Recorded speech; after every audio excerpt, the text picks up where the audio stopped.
Hi, ನನ್ನ ಹೆಸರು ಅಭಿಮಾನ್ ವೈದ್ಯ ಉರ್ಫ್ ಸತೀಶ್. ನನ್ನ ವೈಫ್ ಡಾಕ್ಟರ್ ಅನುಪಮ.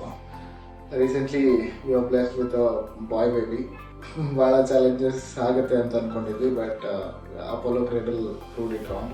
ಇಲ್ಲಿ from the first day we had a very great experience. Seriously ಇಲ್ಲಿ ಯಾರಾದರೂ ರ್ಯಾಂಕಿಂಗ್ ಅಂತ ಕೇಳಿದ್ರೆ I think we can not compare it to that, because ಯಾರೋ 10 ಔಟ್ ಆಫ್ 10 ಅಥವಾ 5 ಔಟ್ ಆಫ್ 5 ಔಟ್ ಆಫ್ 5 ಅಥವಾ ಔಟ್ ಆಫ್ 10 ಎಷ್ಟು ಕೊಡ್ತೀರಾ ಅಂತ ಕೇಳಿದ್ರೆ I think we can give something more than that.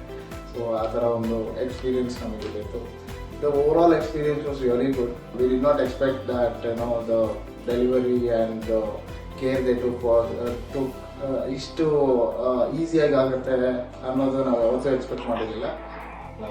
ಅಷ್ಟು ಆರಾಮಾಗಿ ಆಯ್ತು. ಸೊ ಅಪೋಲೋ ಕ್ರೆಡಲ್ಗೆ ರಿಯಲಿ ಹ್ಯಾವ್ ಟು ಥ್ಯಾಂಕ್ಸ್.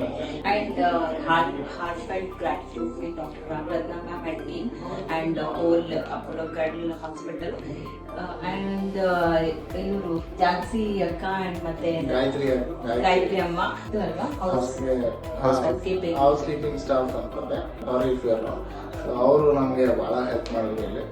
ಅವರಷ್ಟೇ ಅಲ್ಲ, ಇಲ್ಲಿ ಇದ್ದಂಥ ನರ್ಸ್ಗಳು ಮತ್ತು ಡಾಕ್ಟರ್ಸ್ ಆಗಲಿ ಅಥವಾ ಪೀಡಿಯಾಟ್ರಿಷನ್ ಆಗಲಿ ಅಥವಾ ಇಲ್ಲಿದ್ದವ್ರು ಎಲ್ಲರೂ ತುಂಬ ಚೆನ್ನಾಗಿ, ಅಂದರೆ ಅವ್ರದೇ ಸ್ವಂತ ಫ್ಯಾಮಿಲಿ ಅನ್ನೋ ರೀತಿ ನಮಗೆ ಒಂದು ಫೀಲ್ ಕೊಡ್ತಾ ಇದ್ರು. The overall treatment was really good. We don't have any complaints to say about. I think anybody who is expecting the baby in the future day, or if they are planning for baby, I think they should approach Apollo Cradle.